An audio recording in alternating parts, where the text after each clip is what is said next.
Hello hello hello hello అందరికీ నమస్కారం. ఎలా ఉన్నారు? బ్రహ్మాండంగా ఉన్నారు, నాకు తెలుసు కదా. మరి ఈరోజు రావు గారు రాచమండ్లోకి వచ్చిన సెలబ్రిటీ ఎవరో చూసేద్దాం.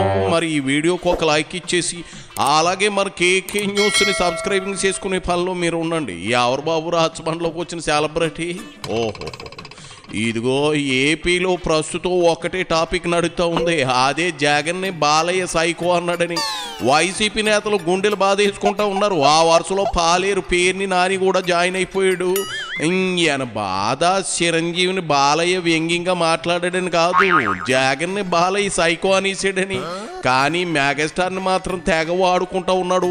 ఎందుకంటే సాఫ్ట్ మనిషి వివాదాల జోలికి వెళ్ళని మంచి మనిషి కాబట్టి చిరంజీవి అడ్డం పెట్టేసుకుని తన పగ సాధించుకోవాలని పేరుని కొత్త ప్లాన్తో వచ్చినట్లు కనిపిస్తూ ఉంది. సరే వచ్చాడుగా, కాదు అంటే ఫీల్ అవుతాడు. అసలే కాళ్ళ కింద క్యారీ బ్యాగులతో ఊగిపోతున్నాడు. మనమే పలకరిద్దాం. ఇదిగో తొర్రి రాజా, ఏం చెప్తావు చెప్పు. ముందు కామినేని శ్రీనివాసరావు మాట్లాడింది కరెక్టేనా? అది చెప్పు. సినిమా రేట్ల గురించి సినిమా వాళ్ళు వచ్చారని చెప్పాను. అదేమన్నా జరుగుతున్న అసెంబ్లీలో జరుగుతున్నటువంటి అంశమా? అదేం చర్చ జరుగుతుండగా ఈయనేమన్నా లేచి మాట్లాడా? అది కూడా కాదు. లేచి తగుదనమ్మా అని మాట్లాడతాడు. ఏం మాట్లాడతాడు? చిరంజీవి గారినంట సినిమా వాళ్ళందరినీ కూడా నడిపించి వచ్చాడంట.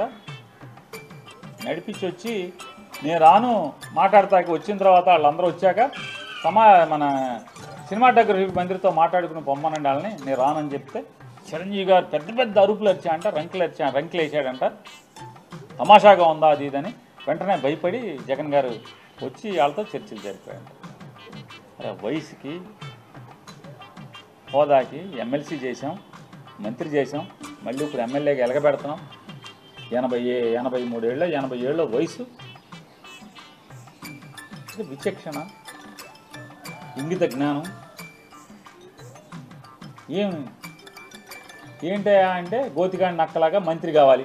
ఇదిగో పేరుని టాపిక్ల డైవర్షన్లో నిన్ను మించినోడు లేడు. కామినేని ఏం మాట్లాడాడో అది మాట్లాడు. చిరంజీవి అంకిలేసాడని ఆయన అనకుండా అన్నట్లుగా వాగటం కరెక్ట్ కాదు. బాలయ్య కంటే నువ్వే చిరంజీవి గురించి అమాయకంగా మాట్లాడుతూ ఉన్నావు.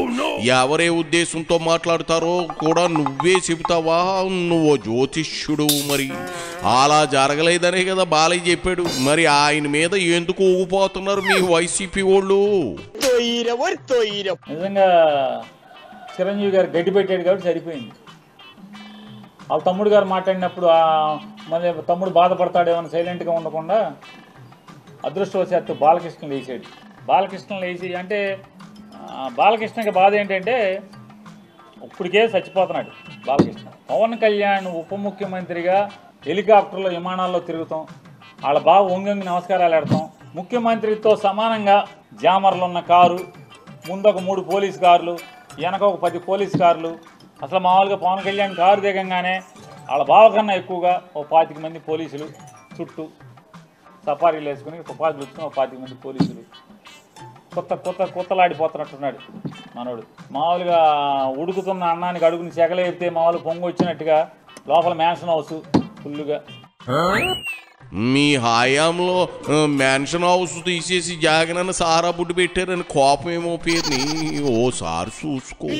ఆయన పవన్ మీద బాలయ్య కొడుకుంటే ఓజీ బ్లాక్ బస్టర్ కావాలంటే స్టేట్మెంట్ ఎందుకు ఇస్తాడో చెప్పు.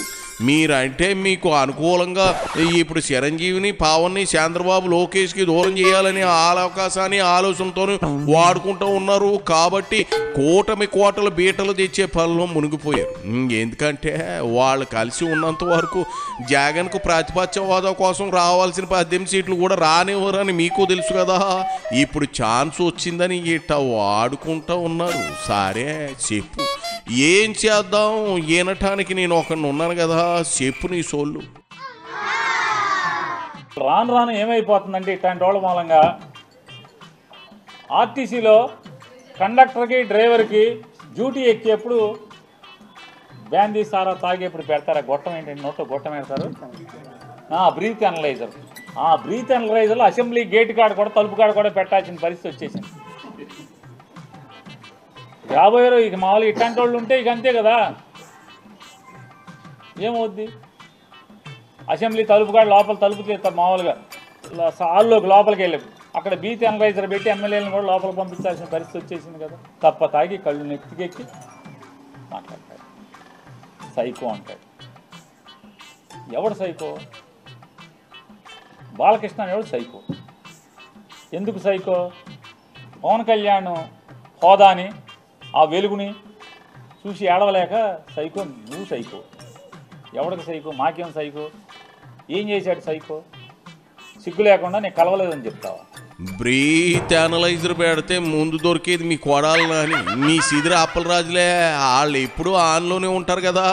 పాపం ఇద్దరు ఓడిపోయారు కదూ, ఇప్పుడు ఆ ఛాన్స్ లేదులే. పవన్ తేజస్సుని ఓర్వలేక బాలయ్య సైకోగా మారాడా? చా నిజమా? బావ కళ్ళల్లో ఆనందం చూసే బాలయ్య అలా అనుకుంటాడని నేను అనుకోను. కాకపోతే పేరుని నాకు విషయంలో నువ్వే క్లారిటీ ఇచ్చేసావు. పవన్ కూడా సీఎంకి ఏమాత్రం తగ్గకుండా ఆ టీవీ ఆ పదవికి వని చేస్తున్నాడు అన్నావు చూడు, అక్కడ నువ్వు నచ్చేసావు. అంటే ప్యాకేజీ స్టార్ అని మీరు పిలిపించుకునేది అబద్ధం అంతే కదా. చంద్రబాబు దత్తపుత్రుడని మీ జగన్ అనేది ఫేకే అంతే కదా. సీఎం రేంజ్లో డిప్యూటీ సీఎంకు ప్రజాదరణ ఉంది అంటావు అంతేనా? ఇంతవరకు మాత్రం కరెక్ట్గా చెప్పు. శాన్నాళ్ళకి ఒప్పుకున్నావు, అది మాత్రం సంతోషం. రోజు పురాణాలు నోట్లో ఒల్లివేయటం కాదు, బట్టి పట్టం కాదు, వేద మంత్రాలు బట్టి పట్టం కాదు, దేవుడి పద్యాలు బట్టి పట్టం కాదు. నాలుక మీద పురాణాలు, ఉపనిషత్తులు, వేదాల్లో ఉన్న వాక్యాలు అవి బట్టి పట్టినంత మాత్రాన ఇట్టాగుంటుంది. బట్టి పడితే జీవితం, బట్టి పట్టిన బతుకులు ఇట్టాగా ఉంటాయి. పేరుకేమో బయట మామూలుగా మైకూర్చుకుంటేనేమో వేదాలు ఉపనిషత్తులు అవి మాట్లాడటం ఆ ఊ అని చెప్పని మనిషిని మందేస్తే ఇది మన తంతు.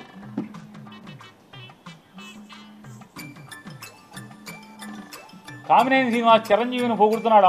ఆకాశానికి చెబుతున్నాడు చిరంజీవిని. చిరంజీవి ముఖ్యమంత్రిని రంకెలేస్తే జగన్ బయటికి పరిగెత్తుకొచ్చాడు అని ఆకాశాన్ని లేస్తే ఈయన ఉండబట్టలేకపోయాడు. ఓరిని తొర్రిపళ్ళ సందులో గాడిదలు దూరా కాసేపేమో చిరంజీవి గట్టిగా అరవలేదు, అందుకు జగన్ దిగి రాలేదు అంటావు. అది అబద్ధం. కామినేని చెప్పిన దాంట్లో నిజం లేదు. బాలయ్య చెబితేనే ఉండబట్టలేదు. మెగాస్టార్ను పొగిడినందుకే బాలయ్య ఉక్రోషం చూపించాడు అంటావు. ఏది నిజం? అంటే చిరంజీవి గట్టిగా కేకలేస్తే జగన్ సీఎం అయ్యి ఉండి ప్యాంటు తడిపేసుకుని పరిగెత్తుకుని వచ్చాడా? అది నిజం అంటావా? ఏటి కొంప తీసి లేచిపోయి వెంటనే కామినేని శ్రీనివాస్ గారు సైకో అప్పుడు వచ్చారు కదా సినిమా వాళ్ళు అది ఇదని. సాక్షాత్తు బాలకృష్ణ నాతో ఫోన్లో మాట్లాడాడు చెప్తున్నా.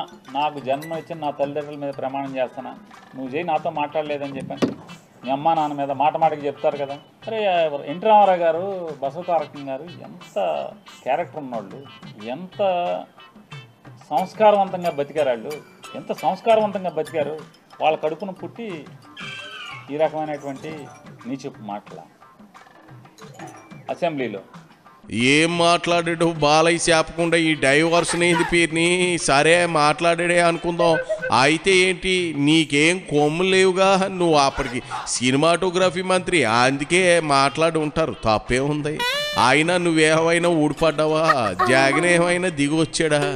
ఎవరైనా మాట్లాడవచ్చు. మీరు ప్రజాసేవ కోసం వచ్చారు. సీఎం అయినా మంత్రి అయినా సరే ప్రజల కోసం వారిని సేవించడానికే వచ్చారు తప్ప మీకేం కిరీటాలు లేవు. ఆయన ఓ సైకో అంటే మీకెందుకు అంత కోపం వచ్చిందో తెలియడం లేదు. మరి బాలినేని ఇదే మాట అన్నాడు. మీ పార్టీ నుంచి బయటకు వచ్చి ప్రతి ఒక్కరూ ఆఖరికి విజయసాయిరెడ్డితో సహా అంతా అన్నారు. అప్పుడేం బీకిరు? ముందు వాళ్ళ సంగతి చూడండి. నువ్వు యాదవ్ ఫేస్ వేసుకుని క్యారీ బ్యాగులు కవర్లు చెప్తే ఎవడో దేకను కూడా దేకరు. చల్ ఏక చల్ రావయ్యా తోరిపాల రాజా పో పెద్ద సేప వచ్చావు, నీతులు పోయా.